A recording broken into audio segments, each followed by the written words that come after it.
Pour Eiffel, pas de temps à perdre. Les travaux démarrent le 14 février 1887. Première étape, creuser des fondations assez profondes et solides pour faire tenir ce monstre. Mais dès le début, Eiffel et ses ingénieurs se heurtent à un premier obstacle, le terrain. À 2 pas de la Seine, le sol du Champ de Mars est marécageux et instable. Eiffel doit trouver des solutions. Côté Champ de Mars, il y avait un petit cours d'eau qui a été dévié, qui a permis d'assécher cette zone-là. Côté Seine, ça a été un peu plus compliqué parce qu'on avait un marécage naturel. Hein. La Seine, elle est dans son lit, mais de temps en temps, elle sort. Donc c'était assez marécageux. Et il a fallu creuser plus profond. Pour résoudre ce casse-tête, Eiffel utilise une méthode déjà expérimentée sur d'autres chantiers, la technique des caissons étanches. Cette technique consiste en fait à prendre un caisson, comme une boîte renversée, qu'on pose sur le trou déjà commencé, et puis on va injecter de l'air comprimé dans le caisson, à une pression suffisante pour que l'eau qui se trouve dans le caisson, le niveau de l'eau baisse, et que le caisson soit à sec à l'intérieur. L'air comprimé repousse l'eau dans les profondeurs et permet aux ouvriers de creuser les fondations. Il y a une cheminée pour les gravats et une cheminée pour l'air. Et par cette cheminée des gravats, ils enlèvent tout. Et dès qu'ils arrivent sur le terrain stable et dur, là, ils arrêtent. Par la cheminée des gravats, ils remettent du béton et des pierres. Et ça fait le socle où ils vont pouvoir poser les massifs qui vont tenir les pieds de la tour Eiffel. Cette technique soulève la polémique. La presse et certains élus s'indignent de ces caissons dans lesquels Eiffel fait travailler les ouvriers et les qualifie même de cercueils. Le projet est menacé. Mais dans ce moment difficile, le constructeur reçoit le soutien d'un de ses amis, le ministre Édouard Lecroix. Pour prouver que cette méthode est sans risque pour les ouvriers, Édouard Lecroix descend sous les yeux des journalistes dans l'un de ces caissons. L'opération de communication est réussie et les travaux continuent. Les caissons qui ont servi à construire le socle des fondations, il est noyé aujourd'hui sous terre. Et si on creusait sous le parvis de la tour Eiffel à 6 mètres, on tomberait sur des caissons métalliques dans lesquels on trouverait des pierres et du béton. En seulement 4 mois, 31 000 mètres cubes de terre, soit l'équivalent de 10 piscines olympiques, sont déblayés à la pelle par les ouvriers. La tour peut enfin sortir de terre sur des fondations solides. Elles doivent soutenir les 7300 tonnes que pèse la seule structure métallique. Un poids imposant, mais dont la répartition a été savamment calculée. 7300 tonnes qui reposent sur 4 piliers, composés eux-mêmes de 4 arêtes. C'est finalement un poids plume. La pression qui s'exerce sur le sol, de l'ordre de 5 kg par centimètre carré, une pression très faible en fait, on pourrait en mettre beaucoup plus. C'est quelqu'un qui est assis sur une chaise. Hein. C'est à peu près ça. C'est le poids de la personne sur la chaise, ça correspond à peu près à la pression que la tour applique sur le sol. Et la tour est restée d'ailleurs stable sur ses fondations depuis son origine. Les fondations sont mises en place et à partir de ce moment-là, la tour avance de 10 mètres par mois. Tout au long de la construction, Gustave Eiffel utilise le procédé d'assemblage déjà éprouvé et rodé lors de ses constructions précédentes. Les pièces en fer sont préfabriquées dans les ateliers Eiffel à Levallois-Perret et acheminées par des chevaux en charrette. Le fer lui-même vient des forges de Pompey, dans l'est de la France. Pour des raisons de poids et de transport, la taille de chaque pièce n'excède pas les 5 mètres. En tout, 18 000 poutrelles seront assemblées sur le site. Pour les faire tenir, les ouvriers posent 2,5 millions de rivets. Un travail titanesque. On a embauché sur place des charpentiers de Paris, plutôt spécialisés dans le bois, pour certains, mais qui avaient l'habitude de travailler à une certaine hauteur. Parce qu'il faut imaginer tout de même comment est-ce qu'on construisait cette tour? On posait des rivets, c'est facile à dire. On les posait à la main. Chauffer le rivet c'est une espèce de gros clou, assez lourd d'ailleurs. Pèse 1 kilo un rivet quand même. On chauffait au rouge, petit brasero. Imaginez des braseros installés sur une petite plateforme à 200 mètres de hauteur, comme ça. On le mettait à la main, bien sûr, avec une pince dans le trou. Et on tapait un grand coup de masse. plus costaud, hein, évidemment, et taper à grands coups de masse pour écraser la tête du rivet. Donc vous voyez, c'est quand même quelque chose d'un peu acrobatique, mais avec des équipes qui finalement étaient suffisamment rodées et pour en poser chacune une quarantaine de rivets peut-être par jour. À l'époque, Valentine, fille de Gustave Eiffel, était une enfant. Comme tous les Parisiens, elle suit la construction de près. Ma arrière-grand-mère, Valentine, me disait que ça faisait un cliquetis incroyable. Elle me disait, hein, c'est pas moi, pas nous, hein, c'est elle me disait, nous habitions, et nous entendions évidemment ces cliquetis, et toute la journée ça frappait, et envoyer cette tour monter, c'était absolument extraordinaire. 20 mètres, 30 mètres et puis 40 mètres, la tour ne cesse de grimper. À 50 mètres de hauteur, elle dépasse déjà de loin les toits de la ville, c'est du jamais vu. Les Parisiens commencent à prendre la mesure de ce qui les attend. La tour a commencé à largement dépasser le niveau des toits environnants de Paris. Les toits de Paris, c'est 25, 28 mètres de hauteur, c'est pas très haut, c'est 5-6 étages. Et c'est là qu'on a vu quand même que cette tour serait vraiment très haute.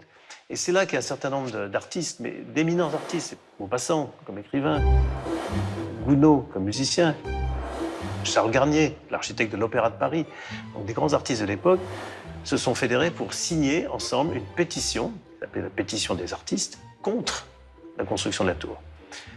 Et en employant des adjectifs extrêmement violents. Tous les monuments du Paris gothique seront ridiculisés par cette odieuse colonne de tôle boulonnée. Une cheminée d'usine, elle allait écraser Notre-Dame, elle allait écraser l'Arc de Triomphe, elle allait défigurer Paris. La pétition des artistes publiée dans la presse soulève la polémique. Mais Gustave Eiffel a déjà préparé sa réponse.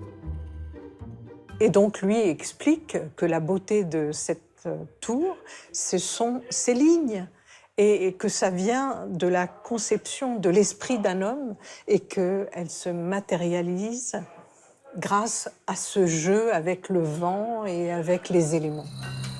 En fait, la population de Paris était assez soufflée de voir se dresser cet animal inconnu, ce monstre, face au Trocadéro, qui avait l'air tellement vieux, alors qu'il avait été construit pour l'exposition universelle de 78. 10 mois après le début des travaux, en plein hiver, un moment très délicat attend la tour et son constructeur. Les 4 piliers sont sortis de terre, mais il faut encore réaliser la jonction pour faire le premier étage. Donc imaginez, à 60 mètres de haut, avec des piles espacées de 100 mètres, et on assemble les pièces, et tout d'un coup, il faut qu'elles arrivent à ce que les trous prévus soient au millimètre près. Ça, c'est très, très précis. Et donc, le point délicat, là, c'était justement, et on savait que ce ne serait pas possible, donc il fallait prévoir un ajustement de la tour, des éléments, pour qu'on adapte la structure pour que justement on ait cette coïncidence exacte des éléments. La plateforme du premier étage est élevée à l'aide d'un gigantesque échafaudage en bois. Il doit être soutenu par les 4 piliers qui doivent être alignés au millimètre près. Chacun de ces piliers pèse plusieurs milliers de tonnes. Eiffel doit pouvoir incliner cette masse comme il veut. Pour réussir ce défi, Eiffel et ses ingénieurs mettent en place 3 dispositifs. D'abord, les boîtes à sable installées entre les arêtes et les échafaudages en bois. Lorsque l'arête s'incline, le sable s'écoule de la boîte. Pour arrêter le mouvement, il suffit de boucher le trou. En bas de la tour, des vérins hydrauliques pour rectifier l'inclinaison et puis un piston qui permet de pousser l'arête vers le haut. Eiffel peut maintenant manipuler les piliers dans tous les sens. Ça, c'était le moment critique. Hein. Ça a été le moment où il fallait effectivement pas se tromper. Et qu'une erreur aurait pu compromettre, en tous les cas, une erreur aurait été difficile, certainement, à rattraper. Et peut-être que là, Eiffel a eu quelques petites sueurs froides. Au-dessus, il y a encore 200 mètres, pratiquement. Donc, la force va s'appuyer du mauvais côté et puis ça risque de mettre en péril le monument. Donc ça, c'est vraiment la clé où il ne faut pas se louper. Février 1888, c'est le grand jour. La jonction entre les 4 piliers est faite. Une étape cruciale vient d'être achevée avec succès. La tour peut se tenir debout toute seule. Elle va maintenant s'élancer au-dessus des nuages. Il reste 1 an et demi à Gustave Eiffel et ses ouvriers pour monter de 248 mètres et finir l'ouvrage. On ne savait pas du tout où on allait, rien n'était prévu. Il fallait inventer la grue qui allait pouvoir monter du 2e au 3e étage, par exemple. Et ça n'existait pas avant, c'était chaque fois des constructions nouvelles. On allait vers l'inconnu. On a utilisé des petites grues à vapeur. Donc ces grues, on grimpait en même temps que la tour. Au fur et à mesure, elle grimpait, on construisait quelques éléments, hop, on grimpait un peu la tour, etc., ainsi de suite. Donc c'est pour ça qu'on a pu construire la tour finalement en assez peu de temps, 22 mois pour la partie métallique, avec un nombre d'ouvriers qui a jamais, sur la partie métallique, dépassé 250, et même beaucoup moins à l'arrivée. Donc quelque chose d'extraordinaire. Même aujourd'hui, je ne suis pas absolument sûr qu'on construise aussi vite.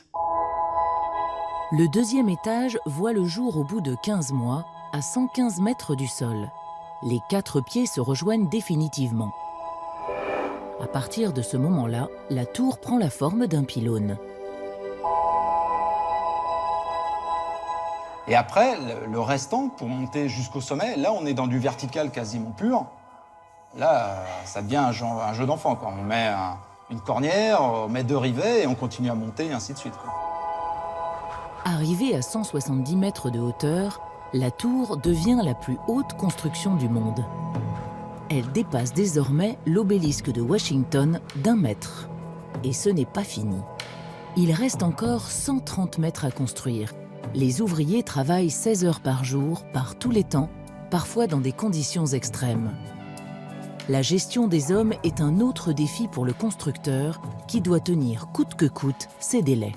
Le vrai challenge, c'était le temps limité.